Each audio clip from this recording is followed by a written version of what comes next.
Good afternoon, everyone. First, let me say I am a PowerPoint person, so if everybody knows death by PowerPoint, if you've heard that joke before, I can't kill you this evening because I don't have my PowerPoint. So you lucked out on that one. But like Sandra said, I'm here to talk to you this afternoon pretty much about giving back. Sandra has spoken so much today, she's pretty much given my presentation. Every time she stood up and opened her mouth, I was like, okay, that's enough. And everything, I won't have nothing left to talk about. But it's about creating the next generation of women leaders. And how many people in here today want to be a mentor, a role model, or a leader? Okay, not everyone raised their hand. Now, the thing about that is, the trick is with that is that whether you want to be or not, you are.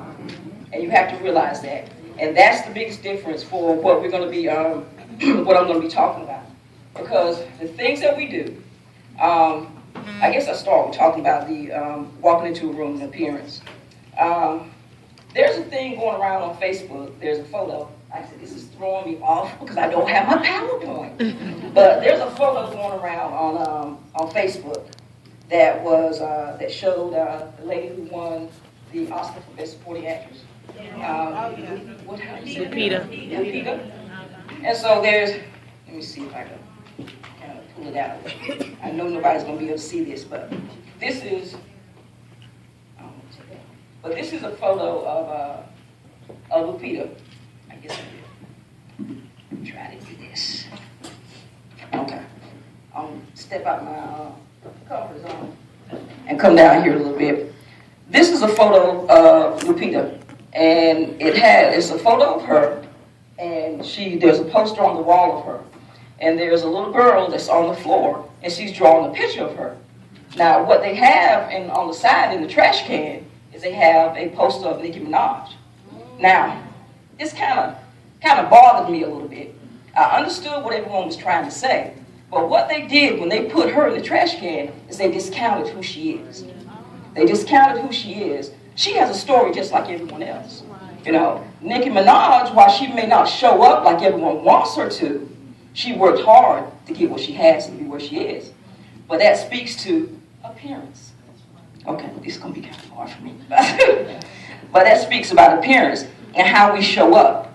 And when I talk about how you show up, there's this lady that I work with. We won a leadership group. And we were having a conversation, and she said to me, she always dressed very nice, just very nice, very well-spoken, everything.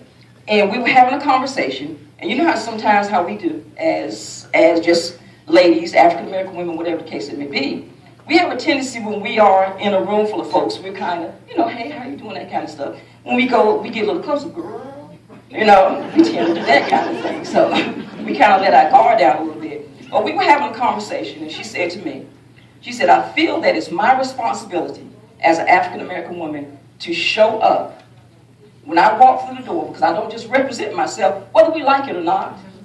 That's the truth. That's the responsibility that we hold.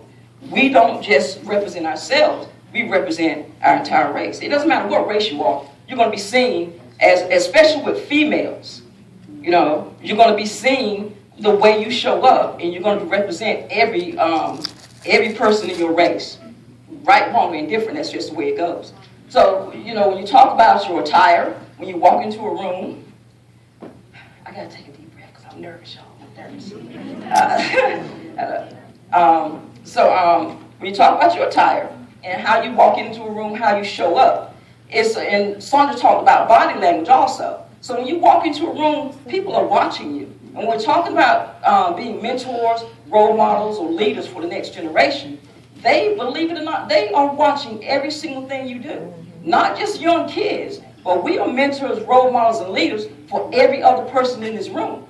It doesn't matter what the age difference is. Like she said, to be get you someone who's 15 years your junior. Yeah, but I'm a mentor for every single person in this room. A role model for every single person in this room. She's 12. Sandra's a role model for me.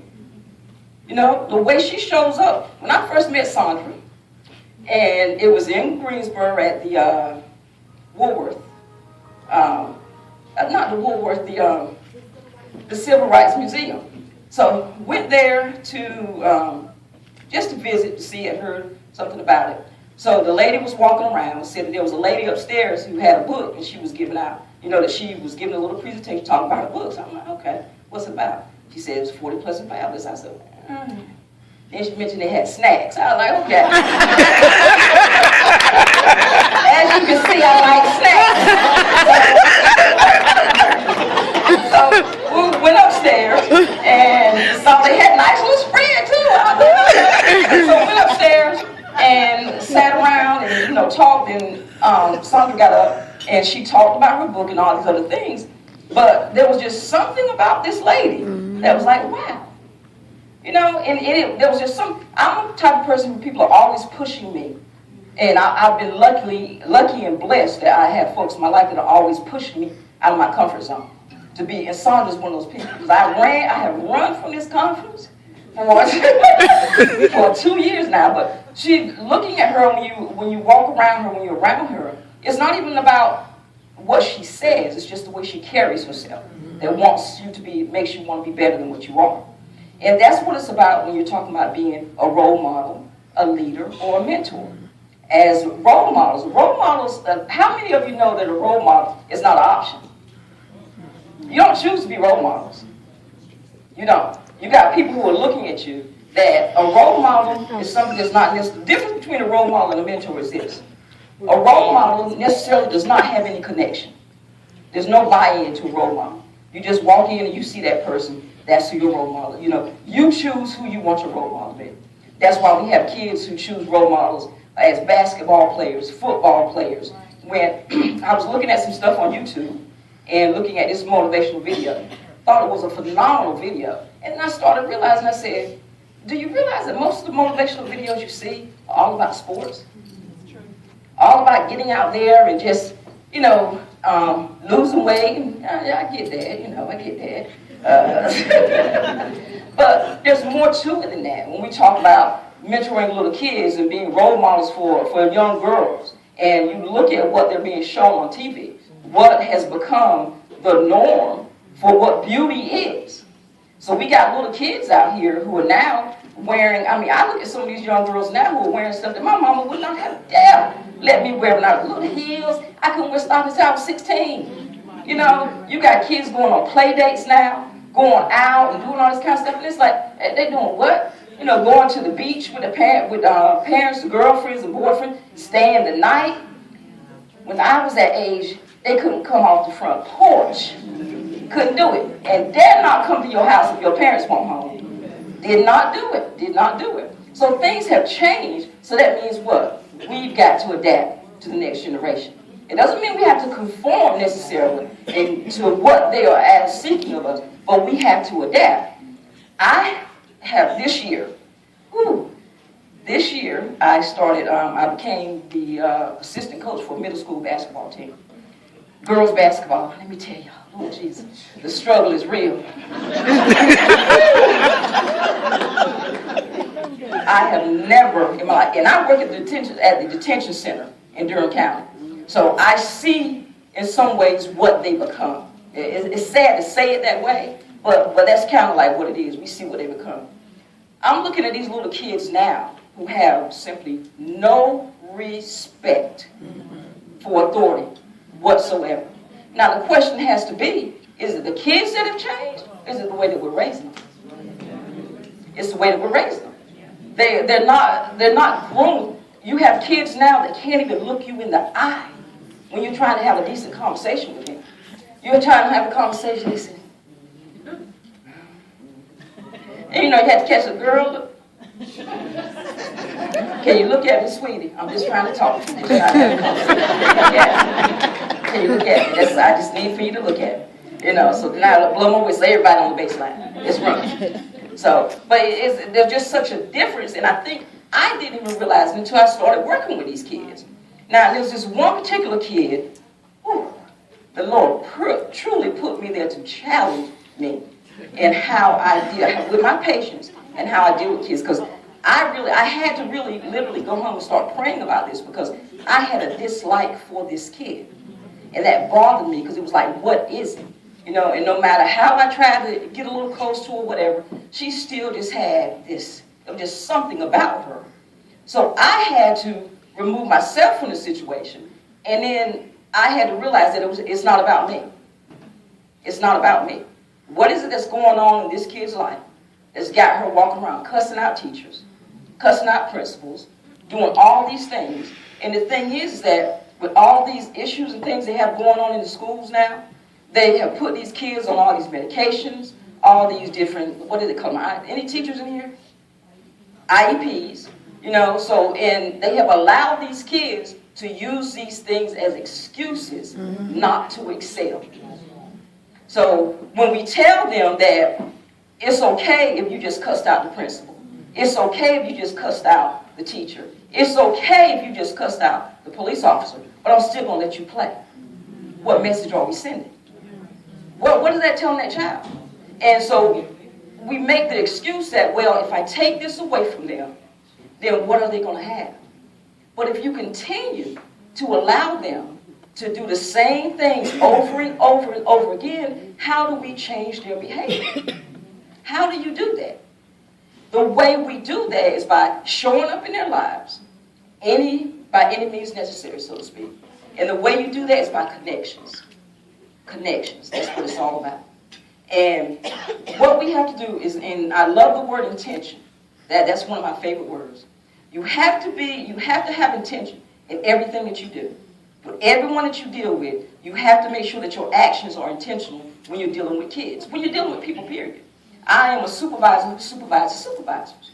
So I try to make sure that when I speak to them or whatever it is I do, that I'm trying to pass on information to them to make them better, but also to make them want to make whoever is beyond them better. And that's what we've got to teach these kids. Matthew McConaughey, in his Oscar speech, did anybody see that? Mm-hmm. He talked about, I had it on my PowerPoint, but you know I can't.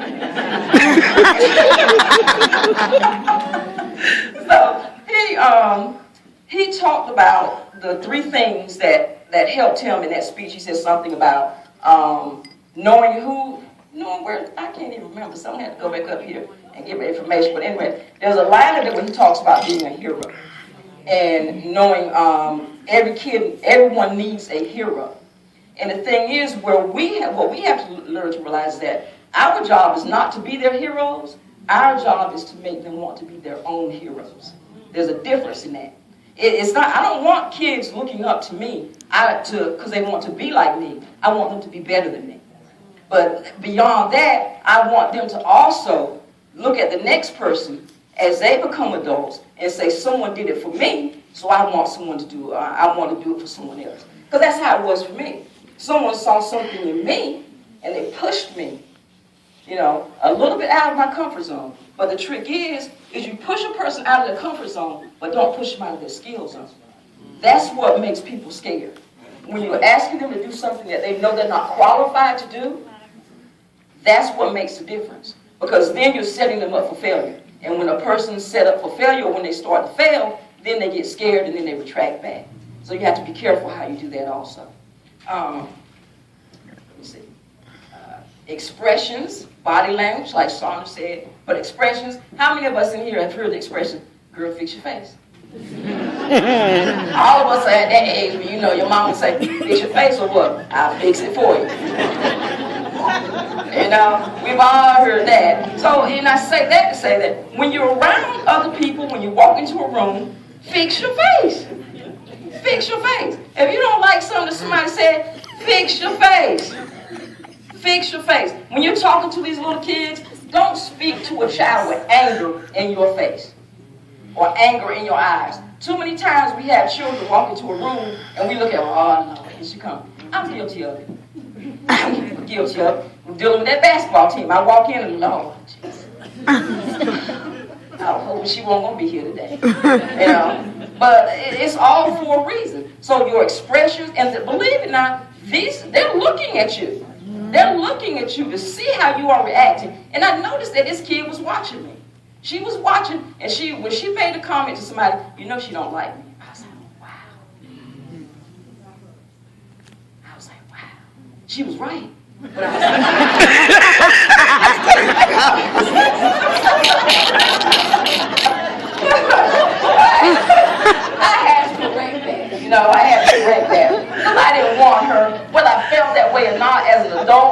I should have never allowed her to feel that from me. Yeah. I should never have allowed that. So I had to start correcting those things and trying to work within myself to deal with this kid. So the language that we use when we're talking to them, you know, to tell them, oh, you know, you can't do that. You'll never be anything, all that kind of stuff. Words have power. Words have power. And you can't just go around doing quotes and everything you say to one kid, you can't necessarily say to another. Even dealing with adults, I have supervisors, like folks that I work with. I can call certain ones in the office, and I always call them my kids. And I can deal with some of them in a certain way. With some, I can have them come in, and I can chew them up one side and down the other. Other ones is you have to be a little more gentle. You have to learn how to stroke the egos and, you know, trying to make them be better people and all this kind of stuff. Is it a bunch of crap sometimes? Yeah, it is. You know, but I do what is necessary to get them to a place where they need to be to do their job, you know, or to help those that they're supposed to be leading. So, you know, be very careful how you speak your words and how you deal with kids. Because like I said, they are very powerful. And another thing is love. Everything we do should be done with the intention of showing God's love. Now, how powerful is that? How powerful is that? If you think about, if everything you do, every action you take, every word you speak, if it is with the sole intention of showing God's love, how different would this world be? How different would it be? And whether you believe in God, Buddha, Allah, whatever the case may be, it doesn't even have to be about a religion or spirituality, just the intent of showing someone that you care. Making that connection to let them know that you matter. Because everybody, Oprah says it all the time, everybody wants to know that they matter. I don't care how old you are. Everyone wants to know that they matter. When I get sick, I want to know that I matter to my mama.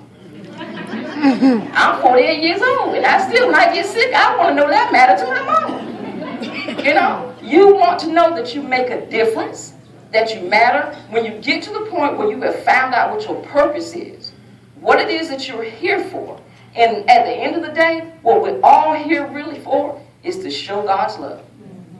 Point blank. So when you are intentional in your actions, with every single thing that you do, it will make all the difference in the world. If you would do intentional actions instead of unintentional habits, does everybody understand what that means? Because when you do something intentionally, like you were talking about making eye contact. When I go into Walmart or these other places, and Lord Jesus, we got some disgruntled folks working in customer service. And you walk in and you try to give them your money, you try making eye contact, but she ain't looking at me, why did they try to look at her? You know, but you're trying, you're like, well, sweet Lord, have mercy, is everything okay? You know, and you know, what I like to do is look at their name badge, and so when they're serving me, I will say, thank you, Susan. Thank you, Daryl. You know, whatever the case may be, but you're right, when you're going through the drive-thru, all I want is my chicken. But you know, have you ever, though, when you've been standing in line and getting served, or when you're checking out, and you call somebody by their name? It seems like a very simple thing, but what you just said to that person, that you matter to me. That you matter to me, you make a difference. Because they just want to know that you care and that I matter. And if you can let a person know that you care and that they matter, they will follow you anywhere. I don't care what it is that you're doing. Because you have all the intelligence in the world. I respect you because I know you know what's in that book. But if I know that you care about me and that you're listening to me and what I'm saying to you matters, most of the time I don't necessarily want you to fix what's wrong. I just want to know that you're listening to me, that you hear me, that you care about my problems, about my issues. And it might not even be anything that's really that bad. Not at all. But you know, it's the same thing when we're talking about dealing with the next generation of leaders. I was watching, what's the thing that Tavis Smiley used to do? State of the Union, they used to do. And somebody made this statement about what was our next generation of leaders going to be like, who had not been through the struggle? You know? And I was like, wow. Because can you truly understand what it is I need if you haven't been through my struggle? And that's what a lot of these little kids and things see. You don't know me. You know that? How many of you hear them say that all the time? You don't know nothing about me. You don't know nothing about me. Well, yeah, you're right. Yeah, I don't know nothing about you. But I know you need to run right now. You know, so I mean, so you got to find ways to connect with these kids. You know, find ways to say to them, what is your passion? You know, what is it that you care about? Because it's all about connections. You can connect, you can walk in and you can have on the Jordans, you can have on the latest, whatever it is it may be, and you are a terrific role model to that kid. But what we've got to do is not just educate, we also have to teach. And by that I mean, when you educate a kid, you're giving them that education, that knowledge of the books or whatever it is. But when you teach them, you're giving them an understanding of how to utilize the tools you just gave them. And there's a difference in that. Does everybody get that? Does that make sense? You know, but we spend a lot of time telling kids, this is what you need to do. But we don't necessarily give them the tools how to actually do that. And it's the same thing when you're talking about mentors, role models, and leaders.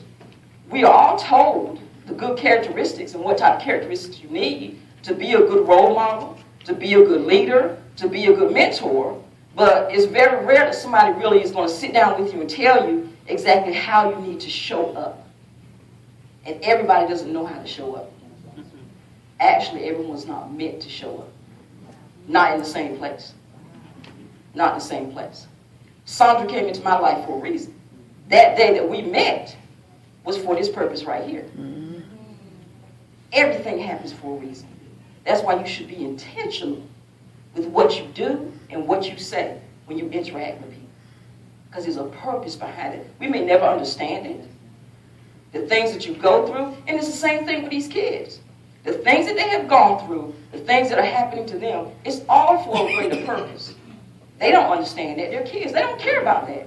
All they know is that she got Jordans and I'm still wearing kids. It's kids. They still make kids. Yeah, you know. That's true. That's true. You're right. Because of what Chuck Taylor's Converses, when I was coming up, they were like $26. That was high. You know, when I was coming up, that was high. Now they're like, what, $102 for some canvas shoes. I'm telling you, and they're reproducing Jordans and for like, what, $200? Folks are standing in line. We'll get us, mothers, fathers, and that's another thing also, is that it's difficult sometimes. Everybody talks about the kid, and then they talk about the mentor, but we forget about the parents. The people are talking about the history, and that we're not knowing our history. How can you teach someone the history that you don't know? It's like, okay, let me say this again. Did y'all, Facebook, go back to Facebook. But did y'all see the little thing going around on Facebook about the new math? Yeah. Oh, yeah. Yeah. I'm so glad I don't have no kids in school right now because you would not be good at math. Has anybody seen that though? I've never seen it. I can't even necessarily describe to you because there's a whole new way that they are doing math. It's like three colors. You know how when we learned how to subtract, Right. you had 32 on top, you had 12 on the bottom, and that's what? Some of y'all a little slow. That's what I know it's been a minute since we've been in school. But it's three. So so that's that 32 on top. Then you put the 12 at the bottom. You want me to write it out? Write it out. So, but now the way they're doing it, there's three columns that they use to do the math, and the middle column is what gives you the answer. Yeah. Yeah, you like I have no idea. Yeah. So the thing is, we got kids who are acting out in school because they don't have anybody at home to show them this stuff. You know. So, and we're also a society now that education is not valued. It's not valued. You know. So we don't. When we were coming up, my dad said this thing to me. Oh, okay, I'm sorry. I don't get carried away. All right.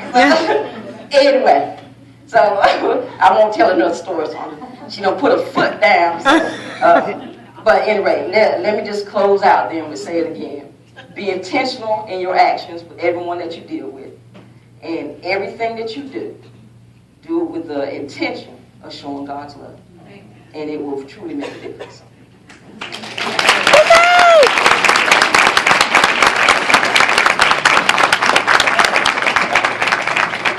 And she, I'm so sorry, Mara. Gee, I just don't the girls.